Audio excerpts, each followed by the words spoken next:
C'è una luce che non puoi guardare, una presenza che si impone senza chiedere permesso, che detta le regole della vita e della morte, della semina e della raccolta, del risveglio e del sonno. Il sole. Lo diamo per scontato. Un disco brillante nel cielo, una stella tra miliardi. Ma per gran parte della storia umana il sole è stato molto di più. È stato un dio, è stato un giudice, è stato una minaccia. Ogni giorno da sempre il sole si alza su di noi, ci guarda, ci scalda, ci punisce. È l'unico elemento del cielo che non ha mai smesso di dominare l'immaginario umano. Nessuno può sfuggirgli, nessuno può nascondersi alla sua luce. Forse è proprio per questo che l'abbiamo temuto, venerato e osservato, costruendo templi, innalzando statue, tracciando calendari, inseguendo con lo sguardo ogni sua alba e ogni suo tramonto come se fossero i battiti del cuore dell'universo. Prima ancora di capire che eravamo su un pianeta, l'uomo sapeva che il sole era qualcosa di fondamentale. Lo sentiva nel sangue e nelle ossa. Ogni cultura ha costruito su di lui i propri miti. Ha tracciato leggende per spiegare perché sorge e perché scompare, perché arde e perché a volte si oscura. Per millenni il sole è stato considerato vivo. C'è chi ha visto in lui un dio generoso che dona la luce e la vita e chi ha intravisto un'entità crudele che brucia la pelle e acceca gli occhi. È stato associato alla verità assoluta perché nulla sfugge alla luce del sole. È stato anche legato al potere terreno. Chi dominava il sole dominava il mondo. Eppure, con l'arrivo della scienza qualcosa si è incrinato. Il sole ha perso la sua aura di sacralità. È diventato una stella, una massa di idrogeno e plasma, misurabile, calcolabile, osservabile. Ma davvero è così semplice? Perché anche oggi, nel cuore dell'era tecnologica, il sole continua ad esercitare un fascino antico. È il protagonista silenzioso di fenomeni inspiegabili. È il centro di culti esoterici, di teorie alternative, di inquietanti speculazioni. Alcuni credono che sia più di una stella, che sia un portale, una coscienza, una sentinella celeste. In questo viaggio parleremo del sole come non lo abbiamo mai sentito raccontare. Lo vedremo come dio e come demone, come macchina e come mito. Ripercorreremo i suoi volti, dall'Egitto dei faraoni all'Inquisizione europea, dai calendari aztechi ai laboratori della NASA. E infine ci chiederemo: abbiamo davvero capito cos'è il sole? O forse, come accade con ogni grande verità, abbiamo solo imparato a guardarlo senza conoscerlo fino in fondo?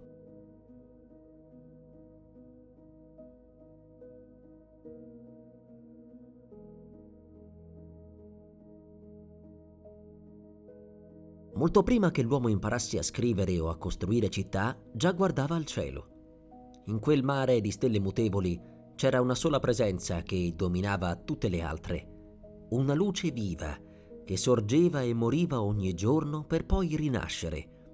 Il sole non era un fenomeno fisico, era una coscienza, un dio. Ogni cultura, in ogni epoca, ha riconosciuto in lui qualcosa di sacro. Nessuna divinità è stata così universale, così persistente. Il sole non era solo calore, era intelletto cosmico, volontà creatrice.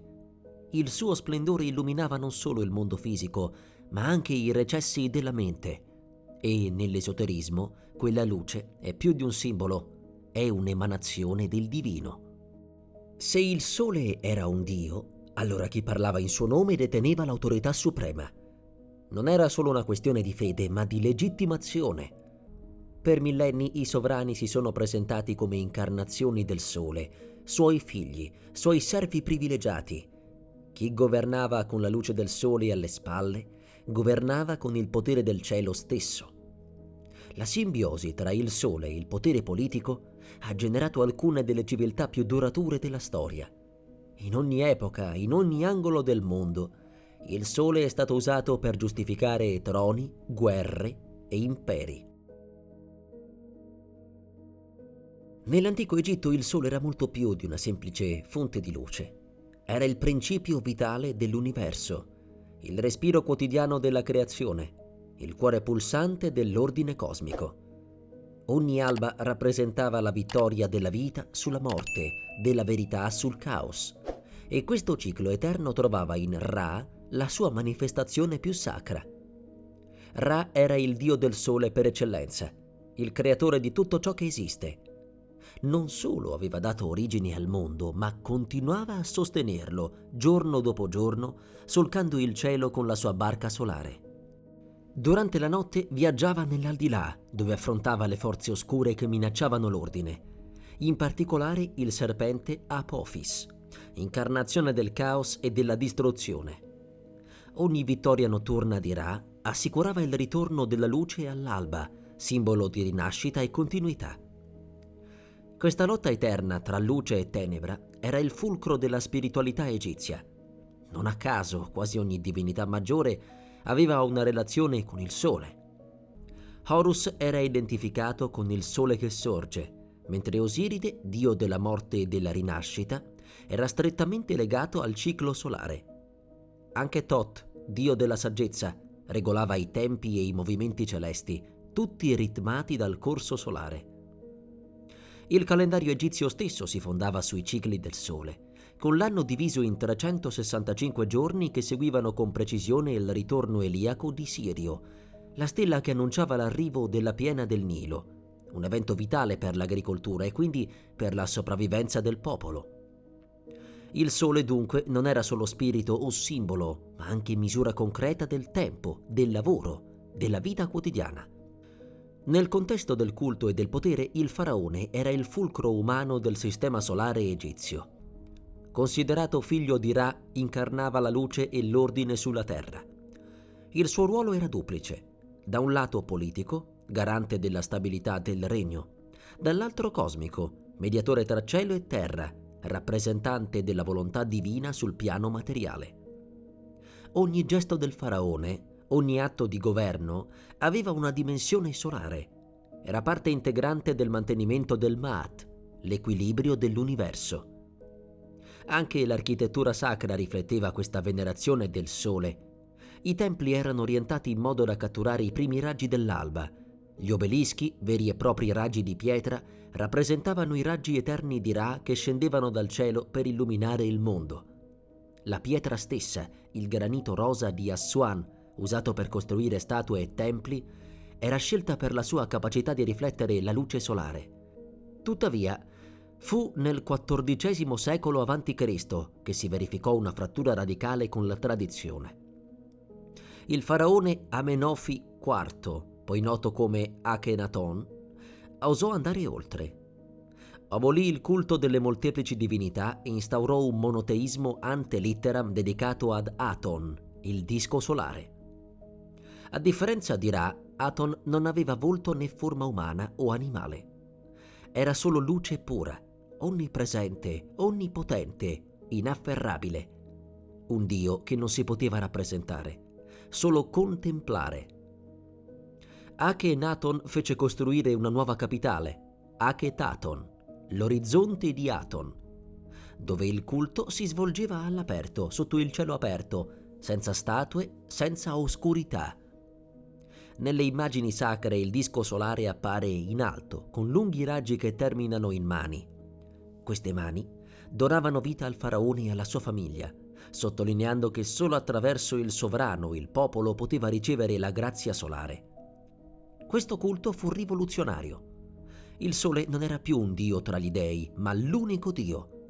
La luce diventava principio divino assoluto. Ma proprio questa astrattezza lo rese fragile, troppo lontano dalla tradizione, troppo impalpabile per le masse.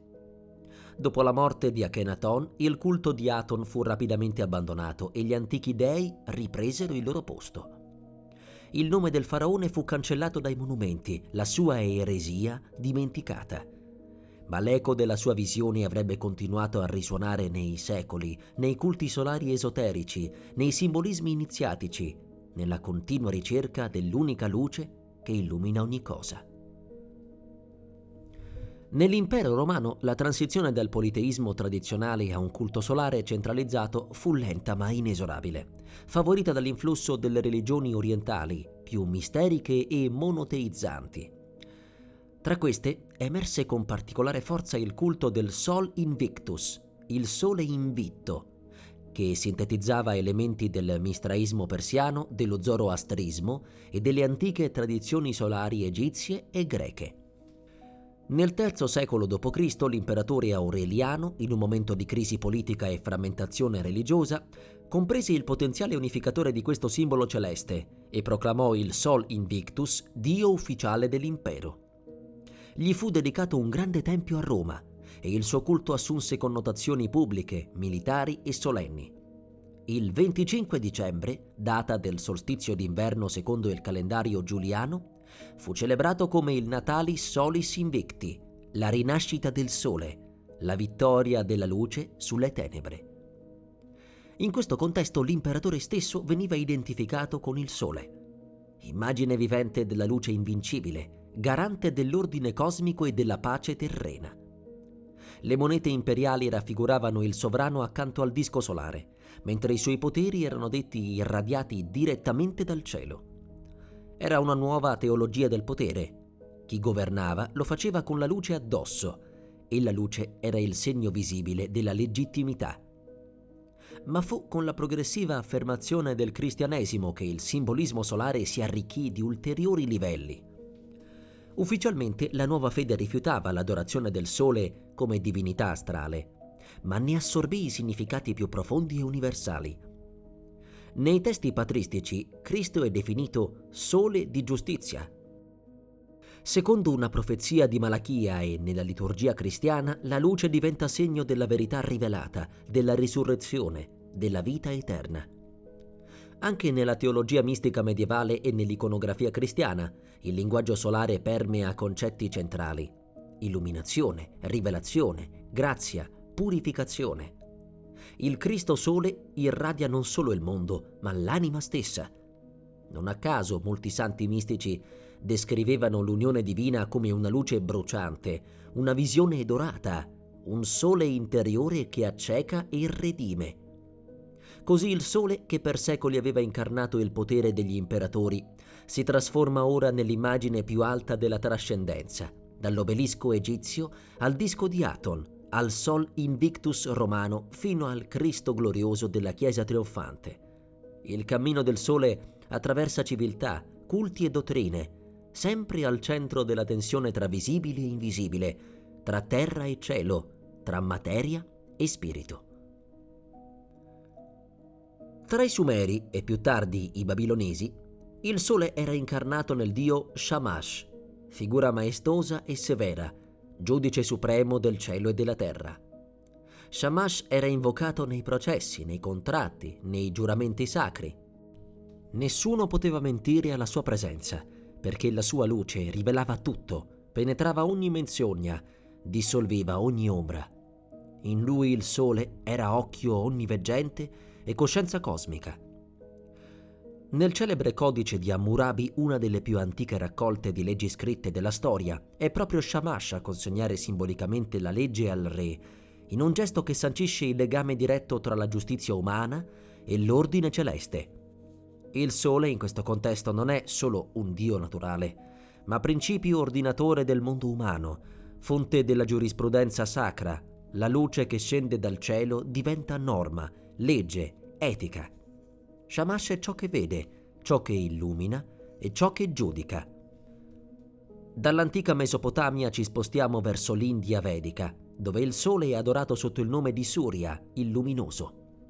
Raffigurato su un carro dorato trainato da 7 cavalli, allegoria dei 7 giorni della settimana o dei 7 colori dello spettro solare, Surya non è solo fonte di calore e vita, ma anche guaritore, purificatore e rivelatore del Dharma. Nelle antiche preghiere vediche egli è invocato per proteggere gli uomini dall'ignoranza, dalle malattie, dall'oscurità interiore. La luce del sole diventa energia spirituale, forza che dissolve l'illusione e conduce alla liberazione. Anche nelle culture iraniche il sole assume una funzione religiosa e iniziatica. Nel culto pre-zoroastriano e poi nel mitraismo emerge la figura di Mitra, entità legata alla luce, al giuramento, al patto sacro.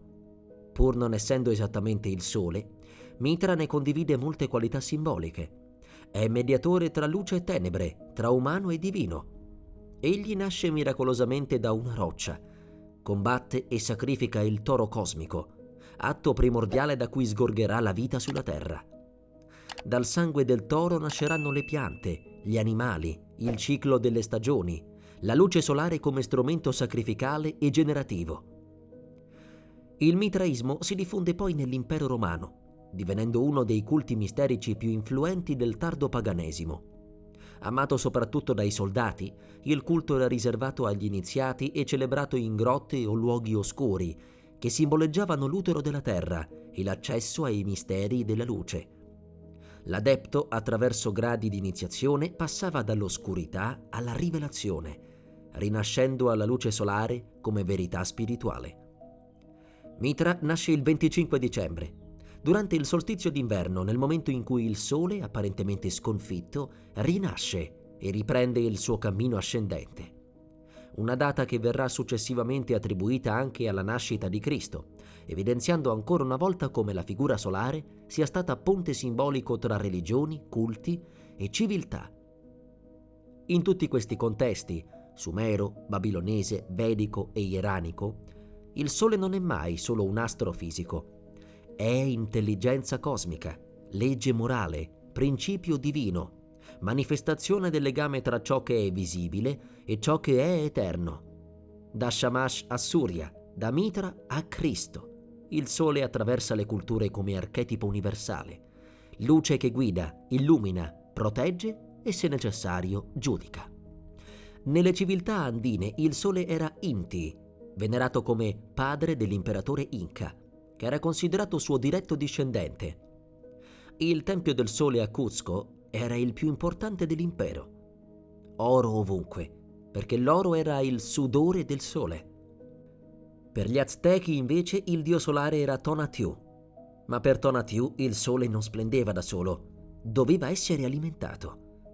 Ogni giorno gli Aztechi credevano di dover nutrire il Sole con cuori umani. I sacrifici servivano a mantenerlo in vita. Senza sangue il Sole sarebbe morto e con lui il mondo. In queste culture il Sole non era amorevole, era esigente, potente, pericoloso. Non bastava pregarlo, bisognava nutrirlo. In Grecia il Sole era personificato in Helios, che ogni giorno attraversava il cielo su un carro d'oro. Ma gradualmente la funzione solare si fuse con quella di Apollo, dio della luce, della musica, della profezia. Non un sole fisico, ma spirituale, portatore di equilibrio e ragione.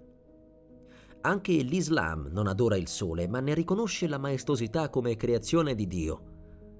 Nel Corano il Sole è un segno della potenza di Allah, un fenomeno regolato con ordine perfetto. Ma adorare il Sole non era solo un atto religioso, era un atto politico. Chi governava in nome del Sole si proclamava divino. Il faraone era figlio di Ra. L'imperatore giapponese discende da Amaterasu, la dea Sole. Il re francese, Luigi XIV, si faceva chiamare Re Sole, mettendo se stesso al centro del sistema politico, come il Sole al centro del sistema celeste. Il Sole diventava metafora del potere assoluto, una luce che si irradia su tutti, che tutto vede, che tutto ordina. Anche nelle dittature moderne l'uso di simboli solari, raggi, aureole, albe, luci ha mantenuto un valore propagandistico: evocare la forza, la guida e l'illuminazione. Anche oggi il culto solare sopravvive, non nei templi, ma nei simboli, nei loghi, nelle bandiere. Molti stati hanno il Sole nei loro emblemi: Giappone, Argentina, Kazakistan, Nepal. E ogni giorno milioni di persone pregano rivolte verso il Sole, consapevolmente o meno. Persino la medicina alternativa e la spiritualità contemporanea tornano al Sole. Sun gazing, yoga all'alba, rituali solari. Come se, al di là delle religioni, l'archetipo del Sole non potesse morire. Il Sole, divinità primordiale, ha lasciato un'orma indelebile nella psiche collettiva. Da Ra a Cristo, da Inti a Sol Invictus. La sua figura ha subito metamorfosi continue, ma il suo ruolo resta lo stesso: mettere ordine nel caos, dare senso al tempo, rendere visibile l'invisibile. Non importa con che nome lo abbiamo chiamato, il sole non ha mai smesso di regnare, solo ha cambiato trono. In epoca moderna l'eco del sole come simbolo divino non si spense, anzi, raggiunse un nuovo apice con Luigi XIV di Francia, noto come Le Roi Soleil, il Re Sole. Luigi non si limitava a governare, voleva incarnare l'ordine cosmico. Lo Stato sono io, dichiarava, ponendo se stesso al centro dell'universo politico, come il Sole lo è per il sistema solare. La sua corte, Versailles, era progettata per ruotare intorno a lui, esattamente come i pianeti attorno alla stella. Ogni gesto, ogni cerimoniale era un rituale solare. Luigi XIV comprese l'antico potere simbolico del Sole. Chi controlla la luce controlla lo sguardo e chi controlla lo sguardo controlla il pensiero. Ma la luce del Sole non è solo illuminazione, è anche fuoco, fiamma, incandescenza. E nella storia dell'Inquisizione il Sole diventa simbolo di verità bruciante. Chi mentiva, chi deviava, chi osava vedere il mondo in modo diverso, veniva esposto alla luce della verità. Nelle corti inquisitoriali la metafora della luce era ricorrente. Confessare significava portare alla luce, mentre nascondere era rimanere nell'ombra. Il rogo era la manifestazione finale di questa simbologia. Un corpo eretico, consumato dalle fiamme, purificato sotto il sole, esposto al giudizio degli uomini e di Dio. Persino Galileo, che osò dire che la Terra ruota attorno al Sole, fu costretto ad abiurare. Il Sole, da centro della vita, diventava così anche centro del conflitto tra fede e ragione. Ironico che la verità sul Sole fu negata proprio in nome della luce della verità. Il potere terreno ha sempre avuto bisogno del Sole, per legittimarsi, per imporsi, per spaventare. Ma cosa succede quando il Sole cambia volto, quando non è più soltanto simbolo, ma mistero? Se il Sole è luce, allora la sua assenza è terrore. E ogni volta che il cielo si oscura in pieno giorno, l'umanità ricorda di non essere al comando. Le eclissi solari sono eventi astronomici perfettamente spiegabili, ma per migliaia di anni non sono state solo un fenomeno, sono state presagi e segnali. Luce che si spegne all'improvviso, animali che tacciono, uomini che si inginocchiano. Il Sole, quella costante immutabile, scompare e l'ordine dell'universo vacilla. In molte culture antiche un'eclissi non era un fenomeno astronomico, ma un attacco. In Cina si pensava che un drago divorasse il Sole. Presso i vichinghi erano i lupi cosmici Skoll e Ati a inseguirlo nel cielo. In India Rahu, un demone senza corpo, cercava vendetta mordendo il disco solare. Ogni eclissi portava paura, riti, tamburi, sacrifici. Bisognava salvare il Sole, gridare, colpire i gong, far rumore per spaventare la bestia cosmica. Nel mondo Maya l'eclissi era un segno di squilibrio cosmico, una frattura temporanea tra i regni del cielo e della terra, e in Mesopotamia un'eclissi era quasi sempre un annuncio di morte per il sovrano. Ancora oggi, nonostante le spiegazioni scientifiche, un'eclissi totale riesce a evocare una sensazione profonda, quasi archetipica, la fine del tempo, la sospensione della realtà. Ci sono testi sparsi nel tempo e nello spazio che legano il Sole a catastrofi future, antiche profezie, moderne visioni, teorie del complotto. I Popol Vuh, testo sacro dei Maya, parlano di ere distrutte, ciascuna chiusa da un evento cosmico. Secondo alcune interpretazioni il nostro mondo sarebbe il quinto Sole, destinato anch'esso a morire. Nel libro dell'Apocalisse il Sole si oscura prima del giudizio. Il Sole divenne nero come sacco di crine, la luna tutta come sangue. Persino in Nostradamus il Sole compare come simbolo di svolta, di grandi cambiamenti e cataclismi. È una costante nelle visioni di fine dei tempi, come se il Sole, da origine della vita, potesse diventare anche il suo boia. Un caso celebre è quello del miracolo del sole di Fatima. Il 13 ottobre 1917 in Portogallo decine di migliaia di persone affermarono di aver visto il sole ballare, cambiare colore, roteare nel cielo. Testimoni parlavano di pioggia che si asciugava istantaneamente, luce che attraversava i corpi, visioni mistiche. La Chiesa riconobbe l'evento come miracoloso, ma altri ancora oggi lo associano a fenomeni extraterrestri o interdimensionali. Nel mondo dell'esoterismo il sole ha anche un volto oscuro.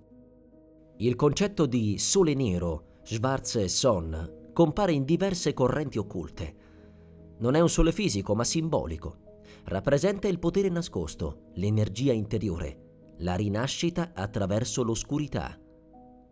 Nel misticismo gnostico esiste un sole vero dietro quello visibile, un sole spirituale che illumina le coscienze e non i corpi.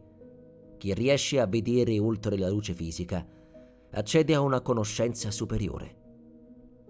Il sole nero è stato anche adottato da correnti estremiste e movimenti segreti, soprattutto nel XX secolo, come simbolo di potere assoluto e verità nascosta.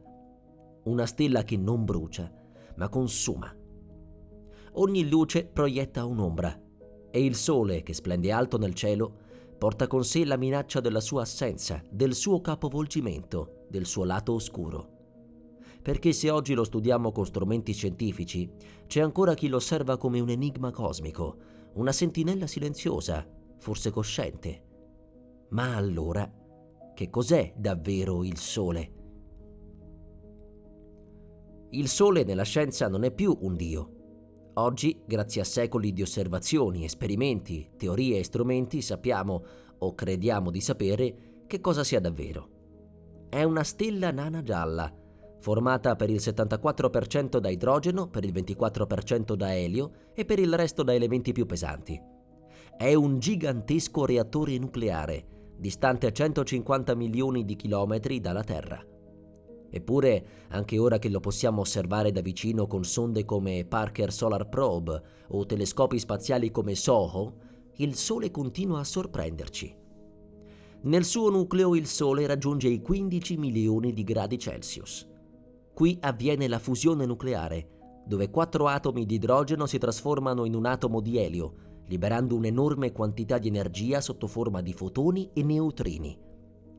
Questa energia impiega centinaia di migliaia di anni per raggiungere la superficie e poi in 8 minuti e 20 secondi arriva fino a noi, sotto forma di luce e calore.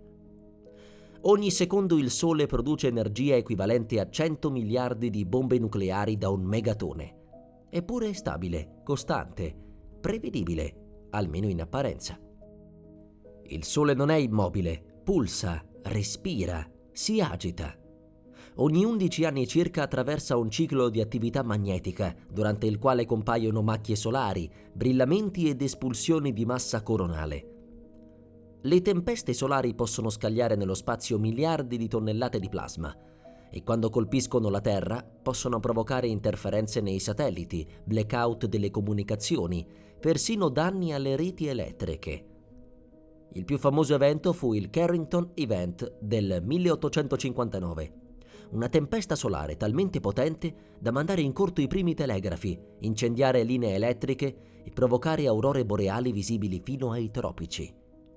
Oggi, in un mondo iperconnesso, una simile tempesta causerebbe danni stimati in trilioni di dollari, spegnendo GPS, internet, aviazione e finanza globale in pochi minuti. Uno dei grandi misteri irrisolti della fisica solare riguarda la corona, l'atmosfera esterna del Sole.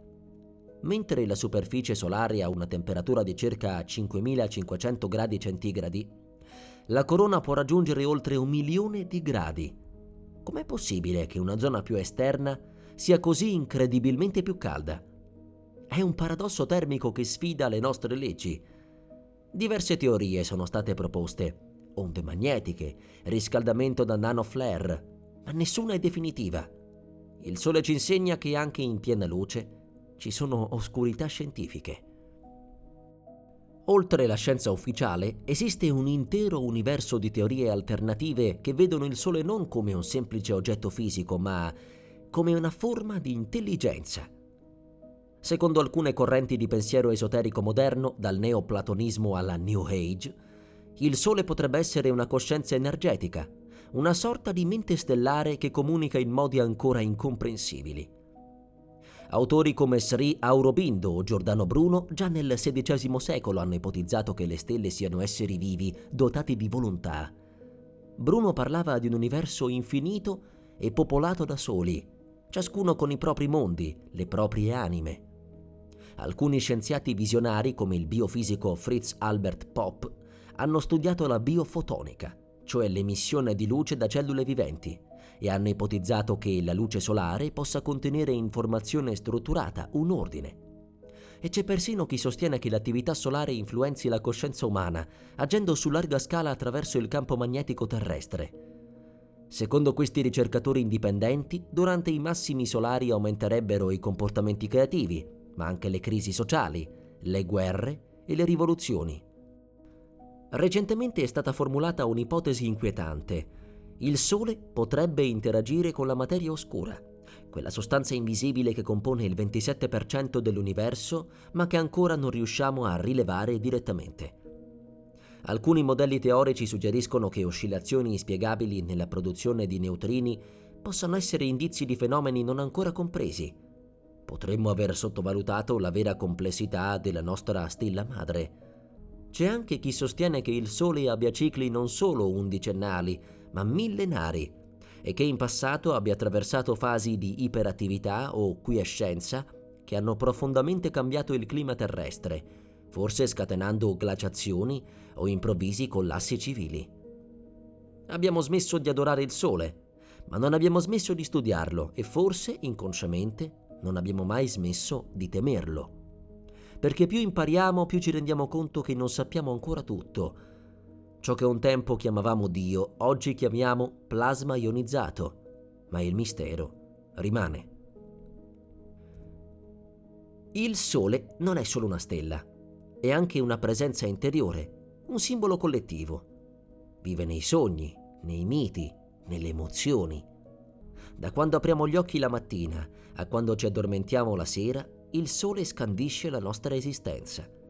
È il nostro primo orologio biologico, il nostro primo Dio, il nostro primo trauma. Il Sole nei sogni è spesso legato a momenti di verità, rinascita, ma anche di crisi. Un Sole che scompare o esplode può simboleggiare la perdita di senso, la caduta dell'ordine interiore. La scienza psicologica moderna ha scoperto che la luce solare influisce direttamente sull'umore umano. In assenza di luce, la produzione di serotonina si riduce e aumenta quella di melatonina, causando sonnolenza, apatia, tristezza. La depressione stagionale o SAD, Seasonal Affective Disorder, colpisce milioni di persone nei mesi invernali e viene spesso trattata con fototerapia, luce artificiale bianca che imita il sole. Ma questo disturbo moderno ha radici antiche. Per millenni le civiltà hanno temuto l'inverno non solo per il freddo, ma per la mancanza di luce.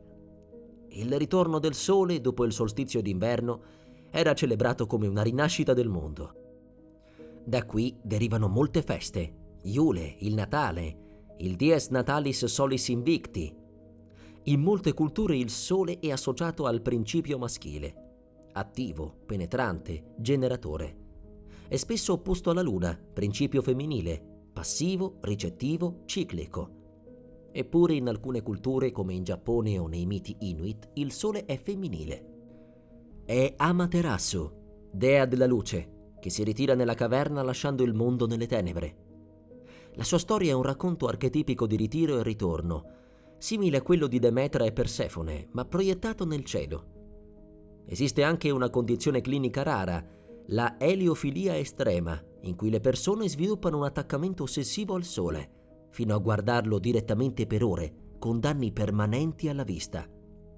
Al contrario, altri soffrono di eliofobia, la paura patologica della luce del giorno, che si manifesta come ansia, disorientamento o panico. Il sole, così come può curare, può anche accecare. È verità e tortura insieme, è fonte e abisso. Nel mondo contemporaneo, dove le religioni perdono terreno, il sole ha trovato nuove forme di culto. non più in templi, ma in spiagge, festival, rituali olistici. La pratica del sun gazing, ad esempio, consiste nel fissare il sole all'alba o al tramonto per assorbirne l'energia. Alcuni credono che ciò aumenti la consapevolezza, la salute, persino la connessione con il divino. È un atto pericoloso se mal gestito, ma significativo a livello simbolico. Ancora oggi l'uomo cerca di nutrirsi di luce. Anche l'arte, la fotografia, il cinema e la musica usano il sole come simbolo persistente. Lo troviamo nei testi dei Pink Floyd, nelle opere di Van Gogh, nei versi di Ungaretti. È una presenza trasversale che parla all'inconscio collettivo. Guardiamo il sole da sempre, con timore, con speranza, con amore. Lo abbiamo chiamato Dio, Padre, Madre, Tiranno, Salvatore. Lo abbiamo osservato con telescopi e adorato con offerte di sangue. Abbiamo scritto poesie, progettato sonde, costruito templi. E ancora oggi, ogni mattina, ci rivolgiamo a Lui per sapere che ore sono, per sapere che giorno è, per sapere chi siamo. Il Sole è il centro del nostro sistema, ma anche il simbolo del centro in ogni cosa. L'uomo ha sempre cercato un perno, un cuore che tiene insieme il mondo. Il Sole è stato questo cuore, fisso nel cielo, incrollabile, luminoso. Ma ora sappiamo che non è eterno. Tra circa 5 miliardi di anni il Sole si spegnerà. Diventerà una gigante rossa, poi una nana bianca. Le sue fiamme consumeranno i pianeti interni, forse la Terra stessa. Il nostro Dio morirà e con lui tutto ciò che conosciamo. Eppure non è solo la fine del Sole che ci riguarda, è il nostro rapporto con Lui, qui e ora, perché più guardiamo il Sole, più vediamo noi stessi. Nel suo splendore vediamo la gloria, la potenza, l'ambizione. Nelle sue macchie vediamo l'imperfezione, la crisi, il cambiamento. Nelle sue eclissi vediamo l'ombra che lo oscura e che oscura anche noi. Il Sole ci ricorda che la luce è sempre anche un rischio, che ogni rivelazione porta con sé una perdita, che l'illuminazione abbaglia, acceca, brucia, eppure non possiamo fare a meno di cercarla. Siamo creature solari, la nostra pelle lo cerca, le nostre piante lo mangiano, i nostri orologi biologici lo aspettano. Senza sole non c'è vita, ma con troppo sole c'è morte. In un'epoca dominata da schermi, algoritmi e luci artificiali, forse il sole è uno degli ultimi misteri autentici.